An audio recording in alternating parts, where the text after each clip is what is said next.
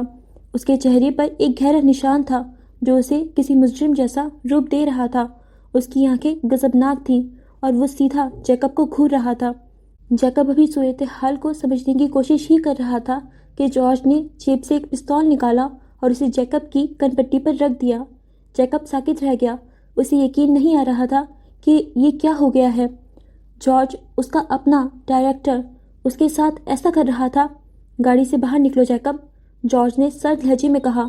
اس کی آواز میں کوئی جذبات نہیں تھے۔ جیکب ہکا بکا رہ گیا۔ اس کا دماغ معاف ہو گیا تھا۔ اسے اندازہ بھی نہیں تھا کہ ایسا کچھ ہو سکتا ہے۔ باہر کھڑا شخص ولیم تھا۔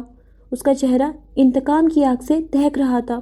وہ جیکب کو ان نگاہوں سے گھور رہا تھا جیسے اسے کچا چبا جائے گا۔ جارج نے پستول کا دباؤ بڑھا دیا۔ میں نے کہا باہر نکلو۔ جیکب آہستہ آہستہ گاڑی کا دروازہ کھول کر باہر نکلا۔ اس کی نظریں ولیم کے چہرے پر جمی تھیں۔ ولیم کے چہرے پر موجود نشان اور اس کی غضبناک آنکھیں چیخ چیخ کر بتا رہی تھیں کہ آگے کیا ہونے والا ہے۔ جیکب کو احساس ہوا کہ وہ ایک ایسے جال میں پھنس گیا ہے جہاں سے نکلنا ناممکن ہے۔ اس کی تمام دولت، شہرت اور اسرور سوگ اس ویران سڑک پر بے معنی ہو گئے تھے۔ ولیم کی شکل ایک شکاری کی طرح تھی جس کا شکار اس کے سامنے آ گیا ہو۔ جیکب گاڑی سے باہر نکلا۔ اس کے قدم متزلزل تھے مگر چہرے پر اب بھی تکبر کی ایک ہلکی سی لکیر تھی۔ اس نے جارج اور ولیم کو دیکھا اور حقارت آمیز لہجے میں کہا، تم لوگ پچھتاؤ گے، مجھ سے پنگا لینا اتنا آسان نہیں ہے۔ اسے سمجھ آ گیا تھا کہ اس کی پول کھل چکی ہے۔ جارج نے مسکرا کر پستول نیچے کیا مگر اسے ہاتھ میں ہی تھامے رکھا۔ پچھتاؤ گے تو تم جیکب؟ اس کی آواز برف جیسی سرد تھی۔ ولیم، جو سڑک کے بیچ میں ایک چٹان کی طرح کھڑا تھا، اپنے ہاتھ میں پکڑی ہوئی لوہے کی موٹی سی سلاخ کو ایڈجسٹ کیا۔ اس کی آنکھوں میں ایسی وحشت تھی کہ رات کی تاریکی بھی اس کے غصے کو چھپا نہیں پا رہی تھی۔ سلاخ پر چاندنی پڑ رہی تھی اور اس کی چمک خوفناک لگ رہی تھی۔ جیکب نے ولیم کی طرف دیکھا اور ایک بار پھر اپنے اسٹار ہونے کی اکڑ میں بولا، دیکھو جارج، تم جانتے ہو میں کون ہوں۔ میں تمہاری فلم کا ہیرو ہوں۔ اگر مجھے کچھ بھی ہوا تو اس کا نتیجہ تم لوگوں کے لیے اچھا نہیں ہوگا۔ میرا کریئر تباہ ہوا تو میں کسی کو نہیں چھوڑوں گا۔ جارج کا کہکہا ابھرا، ایک ایسی ہنسی جس میں کوئی خوشی نہیں تھی، صرف کراہیت اور نفرت تھی۔ تمہیں ہاتھ لگانے کی تکلیف کیوں اٹھاؤں گا؟ میں کچھ نہیں کروں گا۔ اس نے ولیم کی طرف اشارہ کیا، میں نے تو بس تمہیں صحیح جگہ پہنچایا ہے۔ جیکب نے ولیم کے سراپے کو دیکھا، اس کے چہرے پر موجود بدنما نشان کو گھورا اور ایک بار پھر تمسخرانہ انداز میں کہا، یہ مجھ سے لڑے گا؟ یہ وہی ولیم ہے نا جسے تم لوگوں نے دھکے مار کر نکال دیا تھا؟ یہ میرا کچھ نہیں بگاڑ سکتا، ورنہ اس کے ساتھ وہ ہوگا جو اب تک نہیں ہوا۔ وہ ڈرا ہوا تھا مگر کھوکھلے جملوں سے اپنے ڈر کو بھگانے کی کوشش کر رہا تھا۔ جیکب کے یہ الفاظ ولیم کے سینے میں کسی تیز دھار کھنجر کی طرح پیوست ہوئے۔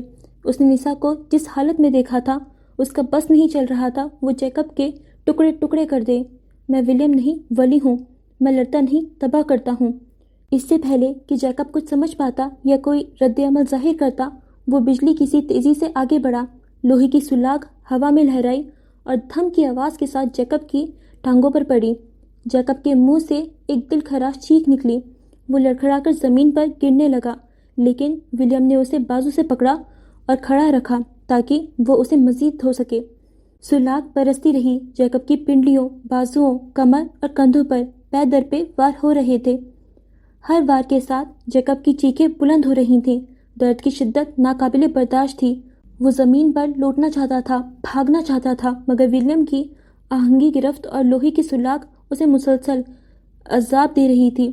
اس کا جسم درد سے اکڑ رہا تھا اور ذہن معاف ہو رہا تھا۔ اسے جیکب شروع سے زہر لگتا تھا۔ وہ ہوتا تو نسا کی شادی کبھی اس سے نہیں ہوتی۔ اس وقت اس کا دل رو رہا تھا، تڑپ رہا تھا۔ جس حالت میں وہ نسا کو ہسپتال چھوڑ کر آیا تھا، کوئی اور ہوتا تو وہیں ڈھہ جاتا۔ اس کے ہر ایک وار پر جیکب پہلے سے زیادہ زور سے چلا رہا تھا اور ولیم اسے پوری قوت سے مار رہا تھا۔ جارج گاڑی کے بونٹ سے ٹیک لگائے یہ سب دیکھ رہا تھا۔ اس کے چہرے پر کوئی تاثر نہیں تھا، جیسے وہ کوئی فلم دیکھ رہا ہو، نہ کہ اپنے ہیرو کو پٹتے ہوئے۔ اس کی آنکھیں زخمی تھیں۔ آج اسے احساس ہوا تھا کہ اس نے کتنی بڑی غلطی کی تھی۔ ولیم جیکب کے معاملے میں ٹھیک تھا، وہ ہمیشہ سے ٹھیک تھا۔